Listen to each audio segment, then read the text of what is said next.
Well, good afternoon, everyone. Welcome to the Thursday, October 1st. It's here. Meeting of your Irving Las Colinas Rotary Club. I've added to my line here, we're celebrating our 83rd year of service to the Irving community. I bring that to your attention because we discussed at our board meeting today. We're already looking to a date in spring of 2022 to celebrate our 85th anniversary of this club. And just want to remind all of us that we are continuing a long legacy of service that this club has. Our invocation today will be led by Reverend Shane Webb. Our pledge by Josh Farrar. Neil and Sandra are going to lead us in singing the national anthem, and Dr. Jose Parr will introduce our visiting Rotarians and guests. So,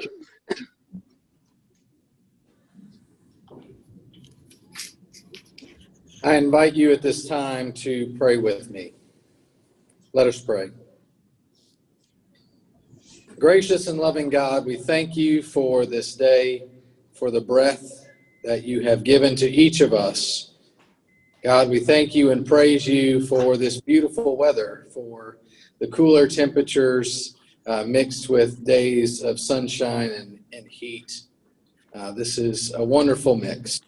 And God, I thank you for these, your servants, who are joining this meeting today, eager to serve the community around us. And God, we ask that you would continue to give us wisdom and guidance in these uncertain times. And may the words we use and the things we do be pleasing and acceptable in your sight. We pray in your holy name. Amen. Amen. well, actually, Josh, I forgot I did ask Tracy to do something else. So Josh, lead us in the pledge, all right? Pledge allegiance to the flag of the United States of America, to the republic for which it stands, one nation, under God, indivisible, with liberty and justice for all. Yes, we're ready. Neil and Sandra.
Well done. Yeah, play ball. We are getting a little baseball in now. Thank you, Neil and Sandra. Appreciate you being here every week to help us with that.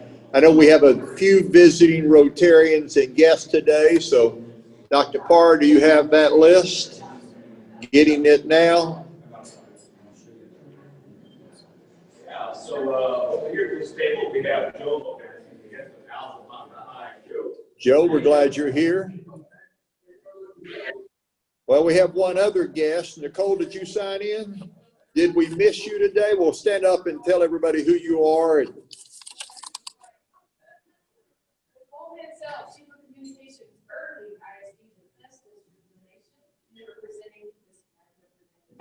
Well, I'm very grateful, Magna, if you're watching at some point in the future, thank you that every time you're not able to attend, you send someone. And so we're always delighted when Nicole can join us. Joe, we're glad you're here. Let's give all of our visiting Rotarians and guests a warm welcome. And I'm looking, I don't see any visiting Rotarians online. Can we go back to that bigger screen there, Jordan? No, I'm just talking about all of them so I can see a little bit better.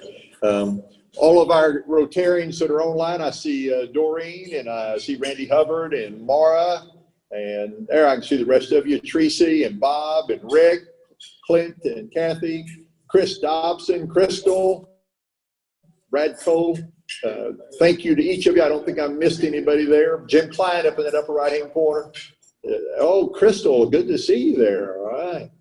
We're glad everybody is with us as we continue our hybrid meetings.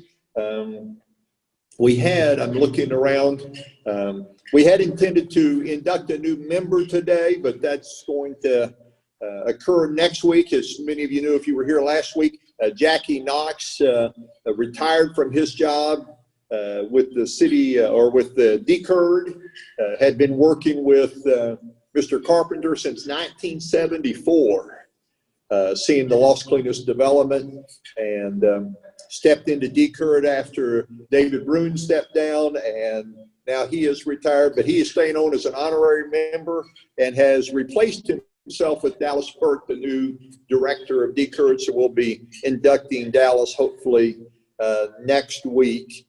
And just a quick announcement that we had a board meeting today. So those of you that are on the board, if you missed it, we can get you a copy of our agenda so you can see what was covered. We do have another board meeting coming up on Thursday, December 3rd. We're on a bi-monthly schedule, so every other month we'll be having a board meeting.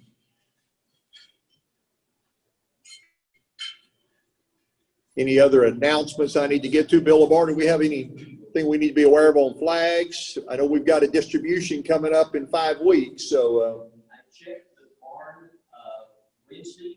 There's only 2 flags in there that need to be deconstructed, so I think we're in good shape until after the next project. Okay. Plus, I can't help anything. Yes. Would you stand up and, well, actually, would you come up here so those online can actually see this new hardware that you're,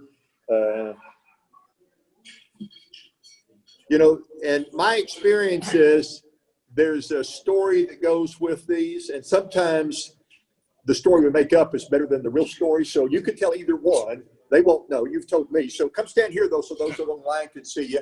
Tell us your story. Well, I wish I could say that I was saving the widow lady's cat from the top of a tree, but actually I went to sleep in my chair in the office with my feet on the footstool and my legs crossed. And when I woke up, I was a little groggy. I just pushed that out of the way and stood up.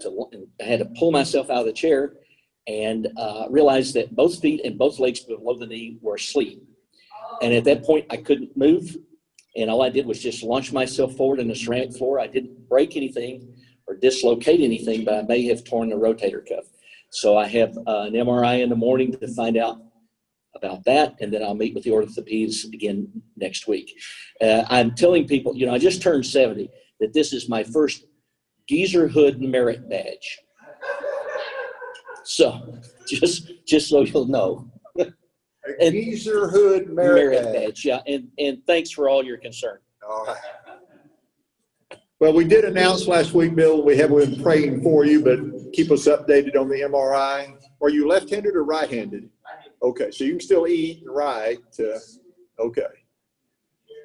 I did have rotator cuff surgery in 2005. About 4 of my most frustrating moments in life.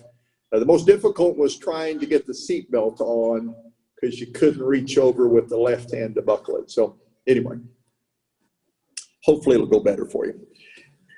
We've got an exciting program today. Y'all will bear with me just a moment.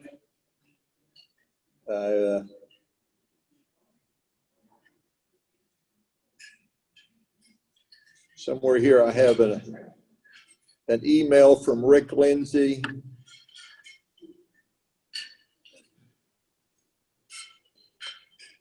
All right. So Rick, the email says page not found. All right. So Mr. President, would you like for me to do an introduction? Hoping you would be available to do an introduction. Yes. So you're already on mic. So would you like to introduce our speaker? It'd be my pleasure. I had asked our good friend Dr. Elaine Free about some programs at the Grapevine Rotary Club. She suggested I invite Matt to come speak at our club. So I contacted Matt and he agreed. And then yesterday when I called to confirm, he and I had an opportunity to get a little better acquainted. So he's kind of an interesting guy. I think he was raised up in Wichita Falls, grew up there, then went to school at TCU in journalism. If you've attended maybe some Grapevine or other high school sporting events, he would be the voice that you hear calling the games. He has a passion, he and his wife and 3 sons, for championship quality water skiing. And he also has a program that he works with children with handicaps, I believe, to experience the water. But today he's going to talk to us about something that his father had built over the years, quite a car collection of antique valuable cars. So that is the program today, the way I understand it. But it is my pleasure to introduce Matt today to be our speaker. Matt. All right, man. Welcome. Thank you. Glad you're here. Let me get this stuff out of the way. We're looking forward to hearing all about this car collection. Well, thank you so much, Rick. You were paying attention when we were talking yesterday. That is good. But so happy to be here. I've been a Grapevine Rotarian for many years now, and it's always fun to get to go out and see the other local Rotary clubs around. And I think we're going to try to reschedule to do the adaptive water sports here coming up soon. But today we're here to talk about car collection. My father grew up with his father in the car business. If you know where the Fort Worth Convention Center is and the Water Gardens, my grandfather had a car lot right across the street. Where the parking garage is now was roughly where my grandfather's car lot was. So my dad grew up dealing with a lot of old classic cars. And so, you know, like a lot of us, we kind of try to go back and relive our childhood when we get a little bit older. But it really all started when my father was coming back from the service. He and my mom had gotten married. They went to England. He was in the Air Force. And when they're coming back, their car is not going to arrive for 10 days. And he's back on stateside soil in New York City with his new bride. And it's 10 days before they're going to get their car back. And he's flat broke. He's got no money. So if we all go back to our younger years, we remember those days of not knowing where the rent's going to come from, where the next meal's going to come from. But if you'll jump forward there to the next slide. Not that one. But they were, my mom and dad were sharing a meal. They each had a hot dog and they split a Coke, and they had no more money, no car for 10 days. And they're trying to figure out how to make it for the next 10 days. And my dad happened to see a 1956 Lincoln Mark II drive by. It's actually the third slide there. And with no money in their pocket, no money coming, no ATMs, no Western Union, no nothing. A 1956 Lincoln Mark II drives by, and he made a promise to my mom that someday I will be able to afford that car for you. It was the most meaningless promise I think she ever heard. And fast forward to 1997, he found one of those cars when he was out looking through an old magazine. And he went to go buy that car. So if you'll flip to the next slide, that's Dad and my mom and my oldest son. And when that car got delivered, the pride in that man that he fulfilled that promise 40 years later, I will add, he was very proud of the fact that he finally delivered on that promise. She could have cared less in the beginning, and she could have cared less at this moment in time. She smiled for the photograph, but she just kept saying, what are we going to do with that damn old car? And anyway, that started him on a little bit of a habit. So from there, we'll go through the cars and I'll run through them in the year, and I'll leave some time at the end in case you have any questions on them. But I got to tell a quick story. The fellow on the left is a guy named David Newhart. The guy on the right is my little brother, Drew, and that's me in the middle. When we first hooked up with Mecum to sell this car collection, I signed a contract with them on a Friday in July. They were at the Indianapolis auction, and within an hour, I had a call from the guy who's running the auction. They have hooked me up with a photographer who's already booked a flight and a hotel in Wichita Falls to be there at 6:30 the following Monday morning. Now, you can't tell from that photograph, but I had just broken my left collarbone and a right rib in a mountain bike accident. So I took the sling off for the photograph. But the collarbone was definitely still broken and moving around. And I thought, how hard can this really be to get these old cars fixed up and taken for photographs? Poor David shows up in Wichita Falls, Texas. In case you don't know, it gets kind of hot in Wichita Falls. And we showed up at 6:30 the first morning. And come to find out that between my brother and I, not one of us had ever started one of the cars or driven one of these cars. Not one. And we don't have a single battery good enough to start a single car. And we thought somebody had been looking after him and helping Dad. Found out that morning that he had not been doing that. And so now we've got a guy who's flown in from Nashville, Tennessee. We've got 14 cars to try to get shot and photographed. And we don't have a battery. We got nothing. And so we finally limped it through. And by the end of the day, we had found enough batteries in town in Wichita Falls to get 8 of the cars photographed and shot. But this guy was a wonderful champ. He's one of the top automotive photographers in the world. And the cars and the photographs look a lot better than they do in real life. I just got to be real honest about that. But he was a great guy to work with. And by the end of the second day, we had gotten all 14 cars started. By the end of the second day, Drew and I had driven all 14 cars. The problem is there's a little bit of a technique and a different way to start all these old cars. They don't start like new cars. Some of them, you have to turn the key, put it neutral, and then hit the accelerator for the car to start. So you have to know what you're doing with the car to get them started. And we didn't have a lot of that. And on top of that, they don't put the batteries where you think they should. Back in the 1930s, they just put stuff wherever they could find it. And when we get to the Packard, I'll show you. It took us, by the way, the miracle of YouTube and Google does not always work.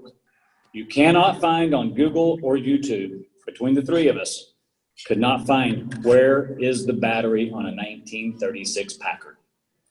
We Googled it, we YouTubed it, we called people, nobody could help.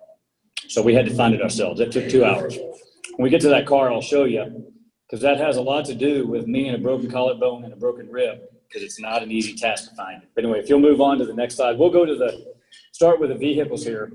That actually is the 1956 Lincoln Mark II that he bought. There was a little bit of a side funny story on this one that I'm probably not supposed to tell, but when I put it in gear, the brakes didn't work. I put it in reverse, and I came backing out of a parking slot that was right up against a major road where cars are going both ways. And as I came out of the garage, the engine accelerated a little bit, and I've got no brakes. My brother was standing right there beside me when he watched me go past as I'm yelling, "I got no brakes!" Went across the street, up into the yard across the street, got it stopped by killing the engine and using the emergency brake. And when I looked back across the street to see that the cars had avoided me, but my brother, I've never seen my brother laugh that hard in his whole life. I have never seen him laugh that hard. So to this day, anytime we're together, the comment, "I got no brakes," comes up, and he still loses it. But anyway, so that's the 1956 Lincoln Mark II. That was the most expensive car in the world back in the 50s. One of the first cars that had air conditioning. And if you'll just keep rolling through here, I'll point out a couple things as we go. You see the air conditioner on the bottom, but notice the vents up top. It was a very kind of a cumbersome way for them to get air conditioning, but that was the car. Dad drove this as a daily driver a lot. This is a good enough car that he was able to drive on a daily basis, on a regular basis. So that was the first of the cars, and now we'll just roll through and notice the detailing and the badging on all these cars. They did not miss a chance to put another design on them. They did not miss a chance to be very, very clever with the design. Interesting thing, if you'll go back one there, Jordan, the Funny thing with us not knowing the cars, the exhaust pipe is actually in the bumper. You can see the two exhaust pipes come actually out of the bumper. And we had to put gas in this car at one point in time. And if you don't know where the gas tank is on some of these cars, that too can be an adventure. In this car, the left tail light is spring loaded and it pulls back out. We crawled under the car. We found the gas tank. We found the gas tank nozzle and the pipe to where you fill it. We just couldn't figure out how to get to it. So we finally realized you got to take that tail light and just spring load it out of the way to put gas in this car. So it's just one of the many things that we just did not know what we were doing with those cars. This is a 1931 Lasalle. Notice it has two windshields. Back in the day, this was kind of an upgrade, side grade, if you will, to the Cadillac. Lasalle was a little bit more of a sporty version. This was made to be a vehicle that was a little more elite and a little more athletic looking for the athletes of the day and the movie stars of the day. Notice on the left side, right there with the spare tire, that is a leather strap that holds the rear view mirror.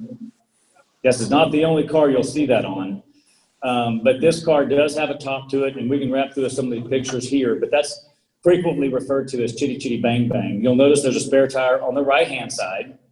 It too has the spare tire on it. Now this, back in 1931, not all cars started the same way. And the funny thing about us starting this car is we put a new battery in it. We knew we had a good battery. My brother's sitting in the driver's seat. We're hitting and looking and flipping anything and every switch we can even comprehend. We didn't know until a few days later by talking to the guy who we thought was looking after the cars. This car hadn't been started in probably about 5, maybe 6 years. Dad just never started or drove this car much. But while we're looking around trying to figure out what does it take to start this car, because we know we've got a new battery, we know we got enough power. I stuck my left foot on that knob right up by the accelerator. I just stuck my foot over and said, what does this do? It looks like an old headlight switch that we used to have in the cars when I was a kid. I put my foot down on that and that car started immediately. So we were really, really, really proud of ourselves for getting that one started. But we can roll through the next. That's another look at the side of it. Those big headlights do not put out much light. But if you think about it in the day, when you're seeing how these cars look, you got to remember what the roads were like. Back in 1931, they didn't have a lot of nice wide paved roads. So anything when you came cruising up in this vehicle, it was quite a sight to behold. And you got to remember, this car was put out 2 years after the Great Depression. So if somebody's driving up in this car, it was a sight to behold. So that's a 1931 LaSalle. That at the bottom, I just get kind of a kick out of this in the bottom. That's a drain. So if you got stuck outside in the rain, that you couldn't steal the car off, you have a drain there so it can drain. The other funny thing about this car, if you notice up on the left, there was some seats there. Those are actually bench seats, so you can actually put people sitting both ways and haul a good number of people around.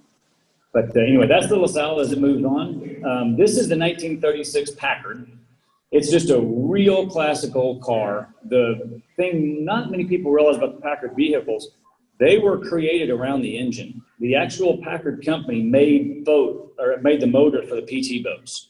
And when that car is running, it's 1936, remember, when that car is running, that engine is so quiet, you have to lean over and listen to the engine pretty close to actually tell that it's actually running.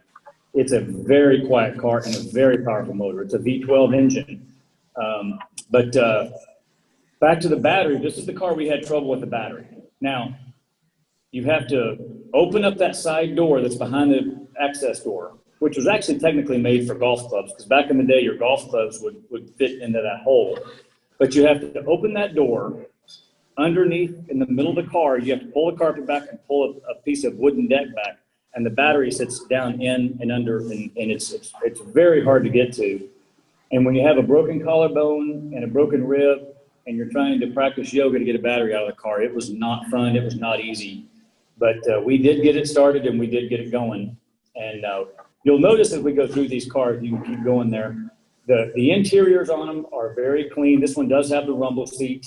But all the cars that Dad had, he bought in really good condition. So they're very clean to this day. You know, they don't have all these the creature comforts. But as far as the leather, the carpet, the dash, they are all in very, very good condition. These cars are a little hard to drive because that particular car right there is very, very heavy. So, and there's that V12 engine I was talking about. It is an absolute solid engine. So, of course, back in those days, a lot of heavy badging, a lot of intricate detail with the art on the hood ornaments, and you can see just a tremendous classical car. This is probably one of the more classic-looking old cars you'll ever see. But that's the 36 Packard. Next up, we'll have the 1937 Cord, and this was part of the Auburn Cord Duesenberg. This was a branch off of the Duesenberg Corporation. The guy who actually wound up at the end of his life owning the Auburn Cord Duesenberg Corporation owned 141 companies and died in Las Vegas.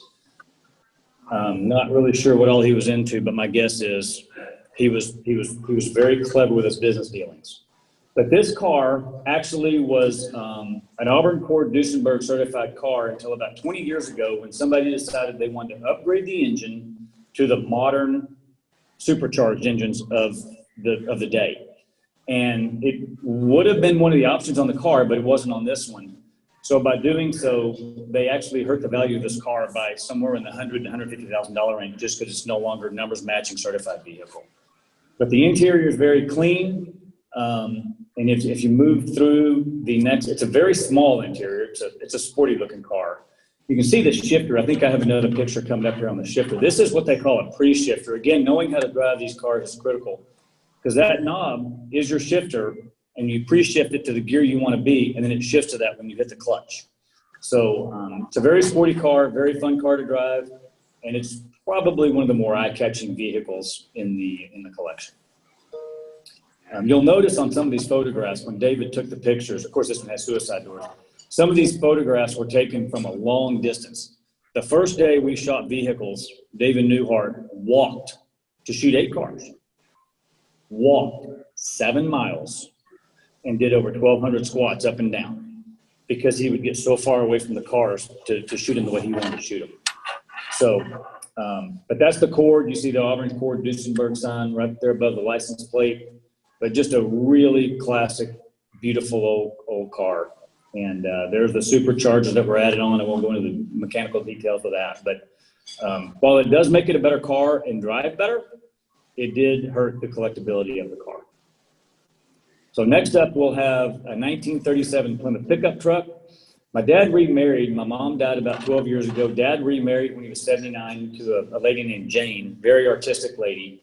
And she had her own farm, so this was part of their wedding program. The wedding buffet was served out of the back of that truck, and you can just roll through the pictures here. On the back of it, you'll see her put her name. Her nickname is Calamity Jane, and but it's just a really classic old, 1937 pickup truck. It's fun to drive. Doesn't have a lot of power, but back in the day, it was a interesting, looking vehicle. And you see Calamity Jane there across the back of it. She's going to be with us at the auction when we sell these here in a couple weeks, but that was a fun part of it. This is a 1941 Lincoln Continental. It's one of the cabriolets. This is a AACA first place winning vehicle. It's obviously, again, you'll see a lot of the detailing. A lot of these cars were melted down old tanks, so they're extremely thick, heavy. When you slam these car doors, you slam the door. But it's just a classic old looking vehicle. When you get to the inside, you'll see how clean the interior looks. They detail on the hood on them. They're not quite as detailed as some of the other vehicles, but this also is a V12. So once this car gets going, it goes pretty solid. But you can see how clean and nice the interior is. And it's always amazing to me how much detail and how nice those dashboards and vehicles were that far back in time. But the 1941 Continental will be pretty strong. And of course, there's the V12 engine. I'm a guy. I have to take the engine pictures and throw them in there. And the V12 signal on the front of it. But anyway, there's the 1941 Continental. This is the 1950 Oldsmobile. You'll notice with a lot of these cars, you're going to have a lot of badging on it. On this one, you'll see the hood ornament, the name on the front of the hood on the name on the skirts, name and everything on the hubcaps. So they're just going to be, badged all the way around on these. Very solid old vehicle. Ironically, David Newhart, our photographer, has written a number of books about certain cars and how they came about. He's in the middle of a book about Oldsmobile, about the history of Oldsmobile. And he knows this car because it was in the Art Astor collection before it was owned by Paul Andrews. And I was with Dad when he bought that over in Fort Worth a few years ago. And so that car, for the car collectors, has been known as one of the old cars from the Art Astor collection in California. But again, they just futuramic, anything they could put, anywhere they had a place to put a name, a badge, a logo, they would. Here's the interior.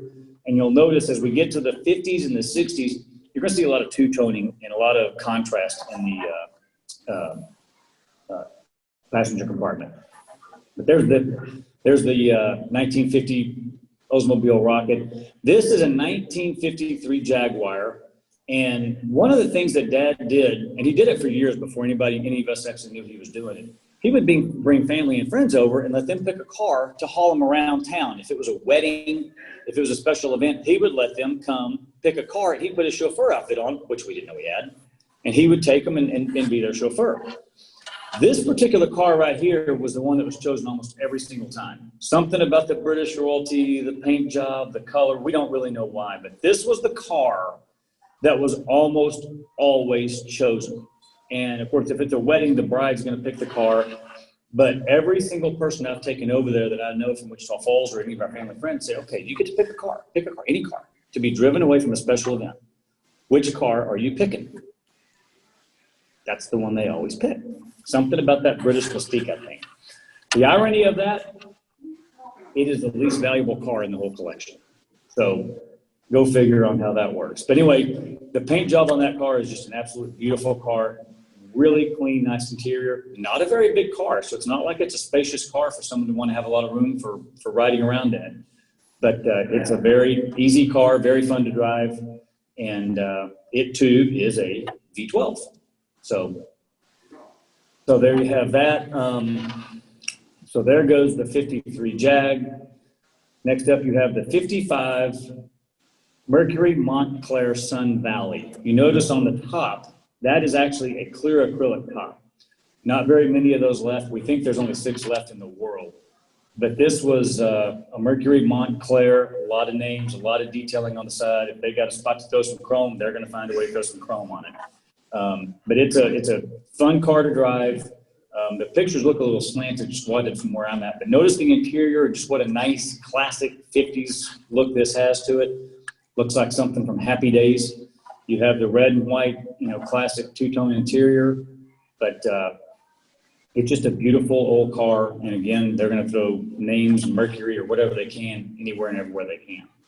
But that is a solid running old car, and it is one of the few of that generation that had power steering.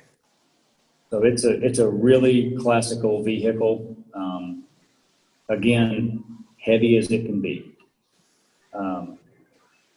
So detailing all the way through. Now, one thing, if you'll stay right there for a second, you might notice in the back between those 2 seats, there's a little badge, and it's going to show it a little more on the next slide. So scoot to the next one. That is actually a lit logo. I don't know what the purpose was, and I don't know why, but that is a logo that lights up with the car lights. And it is absolutely one of the most eye-catching things. It's not very big, but people really enjoy that. They think it's one of the coolest things about any of these cars that they've seen. But Dad, to put it in perspective on how he viewed the cars he bought, when he bought that car, it was a 6-volt system. Doesn't mean a lot to a lot of people, but that was common back in those days. Today we use 12-volt. The car would be a better car if he upgraded it to a 12-volt car. But the car was born a 6-volt. He wanted to keep it the way it was born to keep the integrity and the classic value of it. So it's still the 6-volt system. So you have to know that when you're working on it, driving it, or dealing with it. But that's the 55 Mercury Montclair Sun Valley. Here is the car that's getting as much pre-auction draw as anything. It's 1956 Lincoln Barrett's, Dorado Lincoln Barrett's Cadillac Convertible. Probably one of the cleanest and most pristine restorations out there. Dad bought this car because he felt like it was the most complex and complete restoration of any of the cars he had seen up until that point. Drives great, starts great, very fun car to be around, a beautiful blue color. These pictures really just don't do it justice because it's just a beautiful, beautiful car. But a lot of detail you'll notice here on the dash on the passenger side. In case you forget what year your car is, they can remind you right there. That is a 1956, and they put it right there on the dashboard for you. But just a classic looking old, 1950s car. One of the better driving of the collection, and it does have 2 4-barrel carburetors, which were factory, and so there's the 56 Lincoln Mark II, and that's a numbers matching all the way through.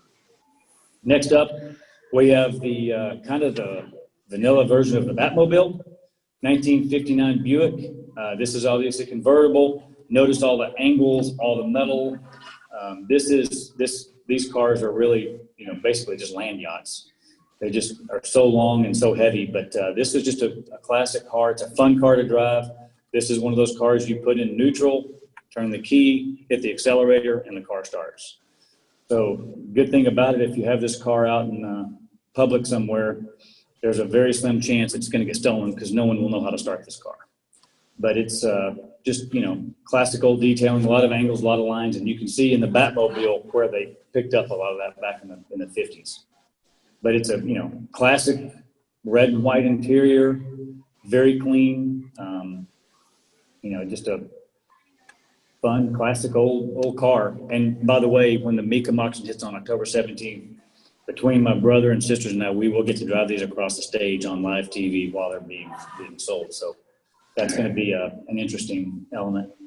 But, and this, of course, does have your modern day stereo system, the AM, and never got changed.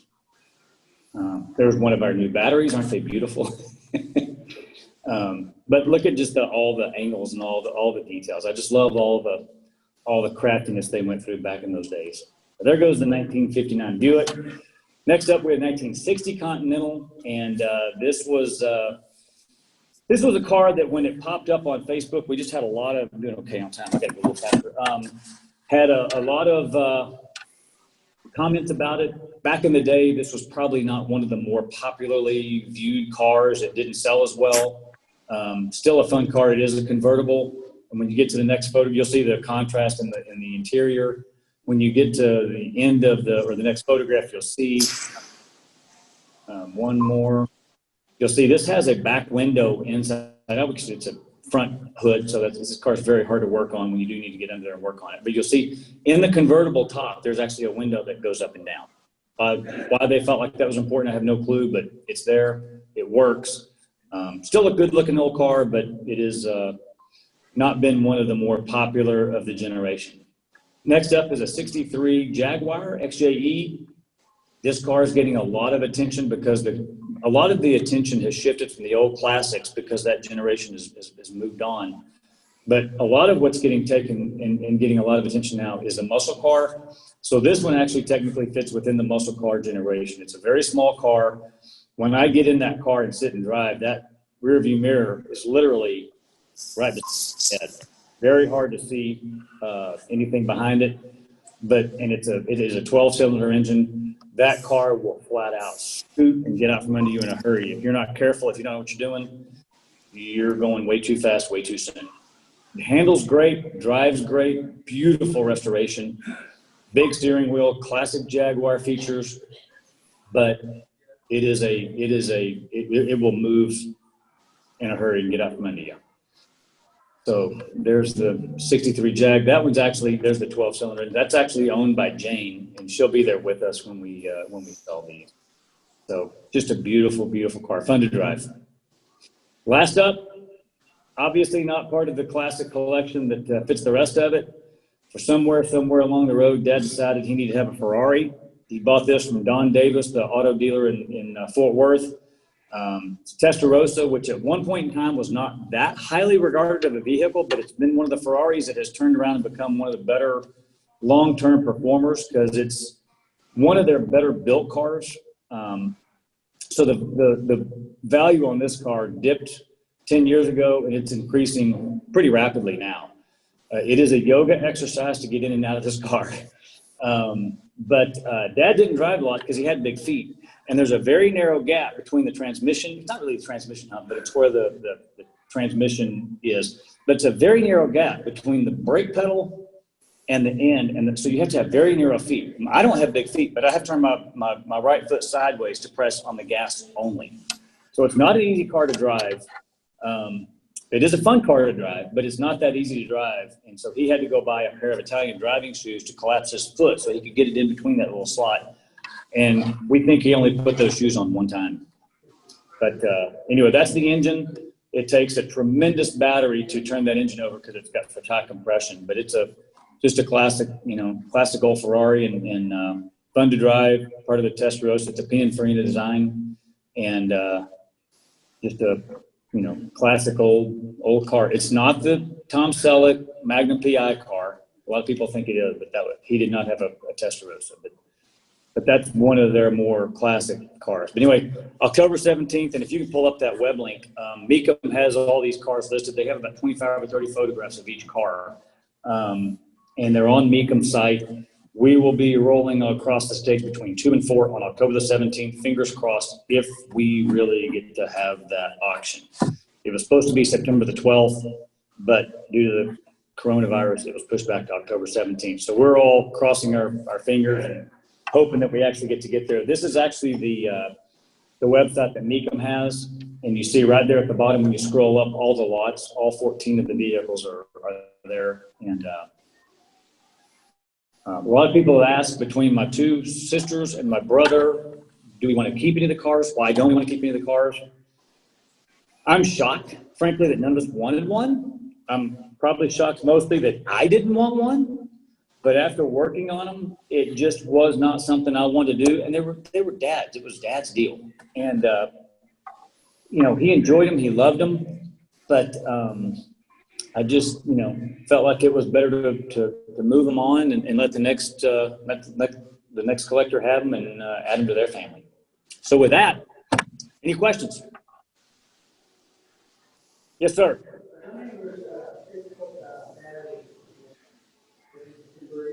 No, everything we had that was a 6-volt battery is still a 6-volt, and 8 of those vehicles run on the old 6-volt batteries, which, by the way, are hard to find. I'm going to give a little plug here. We went to every automotive shop, including the Enterprise Battery Shop here in Wichita Falls.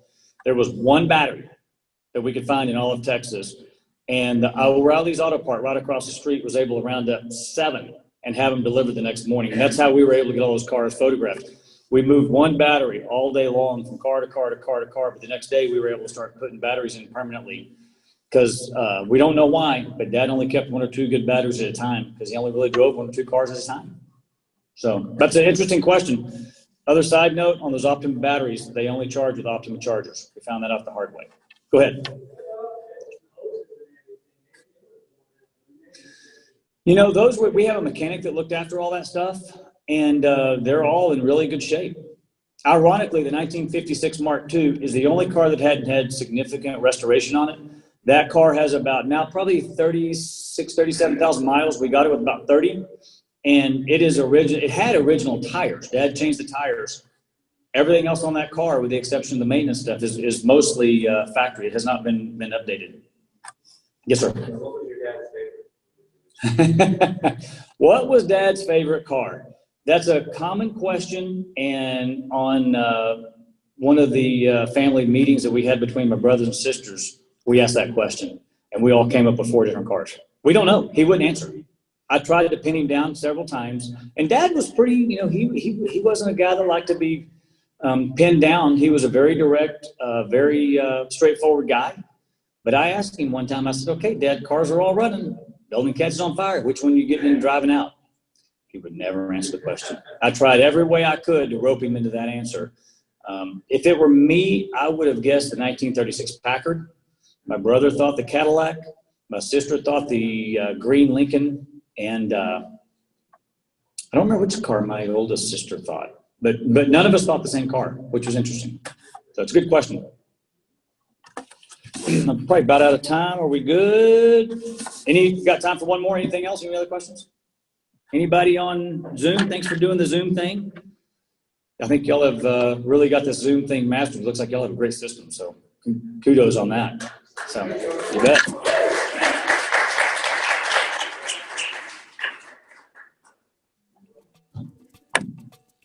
Well, Matt, thank you.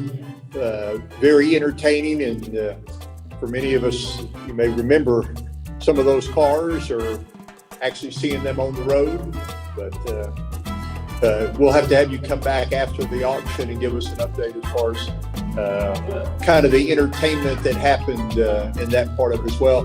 Matt is scheduled to come back, for those of you that are interested, on Thursday, January 21st, and is going to do the program on the adaptive water sports. He was showing me some pictures earlier how they take paraplegics and disabled children and adults, as young as 3 years old is how was the youngest, and as old as 100 years old, on an adaptive water device, pull them behind a boat, let them do some skiing. I mean, the joy, the expressions on their face and the face of their loved ones was amazing. I just think that's going to be such a great program. So he's going to come back in January to do that. Can you stick around for a few minutes for those who have questions? Well, grateful to everybody being here today. If you will stand, Tracy Love, can you unmute Tracy's microphone? And so Tracy's going to do the four-way test. So Tracy, we're ready when you are. Hello, everybody. The four-way test of the things we think, say, or do. First. Is it the truth? Second. Is it fair to all concerned? Third. Will it build goodwill and better friendships? And fourth. Will it be beneficial to all concerned? Thank you, Tracy. Thank you to all of you that joined us virtually. Everyone in the room, glad you're here. Come say hi to Matt, talk to him a little bit more about those cars. We are adjourned.